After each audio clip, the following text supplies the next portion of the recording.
भर की शांति के बाद चीन से लगती सीमा पर तगड़ी हलचल देखने को मिल रही है। चीन इस बार अपने साथ पाकिस्तान को भी मिला चुका है, क्योंकि गलवान घाटी में भारत ने चीन के कायर सैनिकों को गहरी चोट दी। लिहाजा वो फिर से ताकत जुटाकर सीमा पर जमावड़ा बढ़ा रहा है। लेकिन चीन के पालतू कुत्ते की तरह पाकिस्तान की सेना का पूरा सपोर्ट इस बार चीन के साथ दिख रहा है। तो एलओसी पर पाकिस्तानी फौज के चीफ जनरल बाजवा बार बार चक्कर लगा रहे हैं। पाकिस्तान ने सीमा पर भारी तादाद में हथियारों का भी जमावड़ा कर दिया है। तो दूसरी ओर चीन की पीपल्स लिबरेशन आर्मी एलएसी के करीब सक्रिय है। और बड़ी खबर यह है दोस्तों कि चीनी सेना ने ठहरने के लिए न केवल घरौंदे बना लिए हैं, बल्कि उसने कई जगह तो बेहद मजबूत ठिकाने भी तैयार कर लिए हैं। चीनी सेना ने रोडोक, कैंजीवोर और गाइनेस्टी गोलमुड इलाकों में तो फील्ड हॉस्पिटल तक बना डाले हैं। यहाँ वो बड़ी तेजी से रास्तों से बर्फ हटाकर गाड़ियों को भी लाता जा रहा है। लद्दाख के इलाकों में चीनी फौज की सक्रियता बता रही है कि उसके इरादे न केवल हमेशा के लिए जम जाने का है, बल्कि इस पूरे इलाके में अपनी स्थिति बेहद मजबूत करने की है।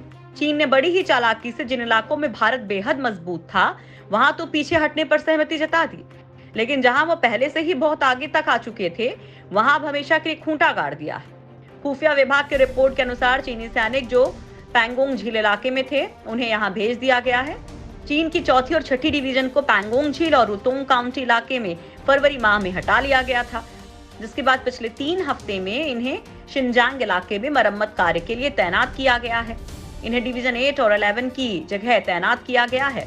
आपको बता दें कि हर डिवीजन के पास 2 मोबाइल इन्फेंट्री रेजिमेंट, 1 हथियारबंद रेजिमेंट, 1 तोप रेजिमेंट और 1 एयर डिफेंस रेजिमेंट है। इस मामले में अंग्रेजी अखबार द हिंदू की रिपोर्ट के मुताबिक खुफिया विभाग ने जो इनपुट दिए हैं वो बता रहे हैं कि चीन ने अक्साई चिन के पास निर्माण कार्य को तेज कर दिया है। अक्साई चिन वही इलाका है जहां पर भारत और चीन के सैनिकों के बीच हिंसक झड़प हुई थी।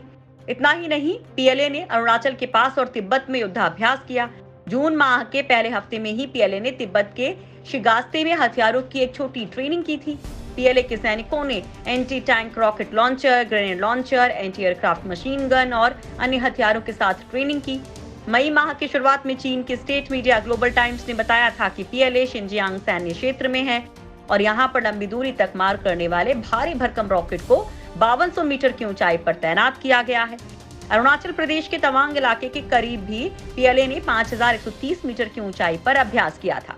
हालांकि इस मामले में chief of defence staff general Bipin Rawat ने हाल ही में कहा था कि शांति के समय सभी सेनाएं अभ्यास करती हैं और इस तरह का अभ्यास भी उसी का हिस्सा है। उन्होंने कहा था कि चीन और भारत ने भी इसी तरह का अभ्यास किया है। इस तरह के अभ्यास से इलाके को बेहतर तरह से समझने में सैनिकों को मदद मिलती है। आपको बता दें कि भारत और चीन की सेना ने पहले ही कैलाश रेंज को खाली कर दिया है। भारत और चीन की सेनाओं के बीच 11 राउंड की सैन्य स्तर पर वार्ता हो चुकी है। दोनों के बीच लद्दाख में हुई हिंसक झड़प के बाद सेना के बीच ये बैठक हुई थी। अधिकारियों की माने तो अभी स्पष्ट नहीं है कि अगली बैठक कब होगी। सेना प्रमुख MM नरवणे ने हाल ही में कहा था कि भारत चीन के साथ मजबूत तरीके से विवाद को आगे बढ़ाने के इरादे से बात कर रहा है। आने वाली बैठक में पूर्व की स्थिति को बरकरार रखने पर चर्चा होगी।